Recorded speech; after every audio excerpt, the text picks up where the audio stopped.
NHL on TNT postgame show presented by Vanda Pharmaceuticals. They've waited a long time to have playoff hockey back in Anaheim. And now they lead the Edmonton Oilers 2-1. 11 more goals in the game, 28 goals over 3 games in the series. Sorry, Hank. Not a great series for goalies. There was a lot of great saves, too. It's true. A lot of plenty of opportunities. Yes, whatever. Yes. Yeah. I'm trying it. You want to take a look at some of these? Let's go through the game highlights because saves or goals? There's a lot of them in this game. Yeah, all right. Here we All go. eyes, Connor McDavid, injured last game, left it, returned. Mixed bag here tonight. Yeah, no points coming into this one, too. 0 for 2. And this is early on, folks. This is the power play that set things up. Kreider, little POP special for Granlund, who is tremendous in this game. And all of a sudden, things fall off the rails. This is when they take the lead. And kind of similar goals here. Both 3 goals from each team here. You see Nugent Hopkins going at it, digging that one loose and cleaning up his own garbage, Ace. McDavid, Bouchard get their first points there, and then digging another puck out. Oh, my goodness. Killer Killorn just hanging out, right place, the right time, taking advantage of that rebound. But this is the young fella right here. Beckett Seneca just looking off the D-man.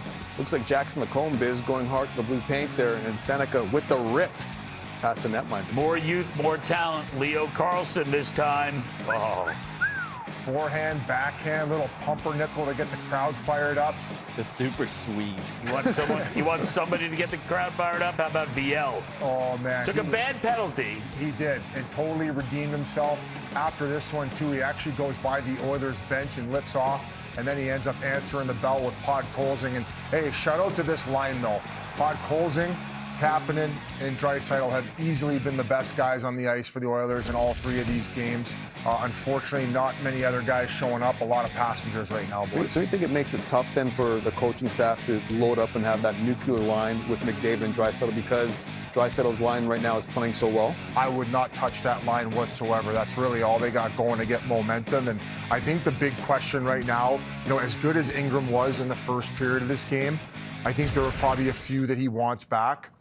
What happens in net moving forward, Hank? Because this has been an issue for a long time. They traded for Tristan Jarry. Now might be the time.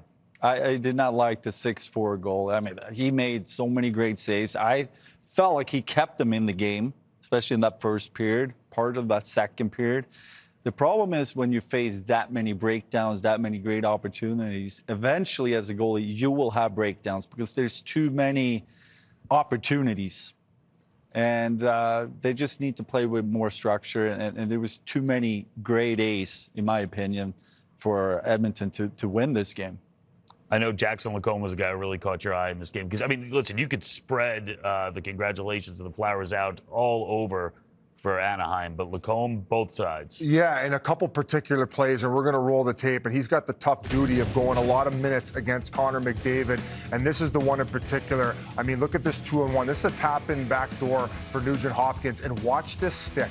I mean, that is pure wizardry, him coming around and making that play. And then there was one in the third period here, right here, one-on-one with McDavid. And I know he doesn't have the speed right now based on what we think is going on with his ankle, but a perfect one-on-one. He takes the body, and then also he ends up getting a few great quality opportunities. You mentioned the decoy backdoor ace. He ends up getting a second assist on the VL goal, and then this one to ice it all the way down the ice. He led all skaters on the Anaheim Ducks with 27 minutes played. An absolute stud on the back end. And this organization deserves a ton of credit the way they've drafted and developed. And of course, Ace, Coach Q, the way that he's brought it all together. He came in with a mindset at the beginning of the year in training camp. We're going to be a playoff team. And they are 2 wins away from upsetting what we thought was a Stanley Cup champion at the start of the year. Had me at quack. They had a little bit of a dip. They've been good all regular season long. But back to Jackson LaCombe, nice piece of business there from Pat Verbeek, tying him up 8 times 9. That contract will look like it's a real solid deal, even as it is right now, $9 million defenseman. And when he replaced Seth Jones' Olympic team, a lot of folks out east that didn't really pay attention to Anaheim Ducks were like, Jackson LaCombe, really? What are we thinking here? But we watch a lot of these late games, and we know from firsthand experience how good this guy is. He's a hell of a defenseman. Unreal. Listen, you mentioned the big question about the goalie. The biggest question is McDavid right now because, I mean, I think in situations like this, especially games like this where it's wide open and goals are just coming from both sides, you expect McDavid to take over. There are spots where you see the speed and spots where you see the skill, but it doesn't feel like it's consistent throughout the entire play. No. And we saw the injury the other night, and this is another look at it, Hank, but it does not feel like we are getting the full version of Connor McDavid. And still, 1+1 tonight. Yeah. But it's the missed opportunities that we remember because we're not used to see that many turnovers or not getting the puck to the net on 3-on-1s, 2-on-1s. It just, the standard is so high for this guy. And it comes with the territory of being the best player in the game. So when you're not getting those results, then the questions start to rise. And Coach Knobloch told Nabil Karim during the broadcast that he bumped up Ryan Nugent-Hopkins onto that line to maybe try to create some more offense. I think maybe he bumped him up to have another puck carrier to come to the neutral zone because McDavid isn't himself.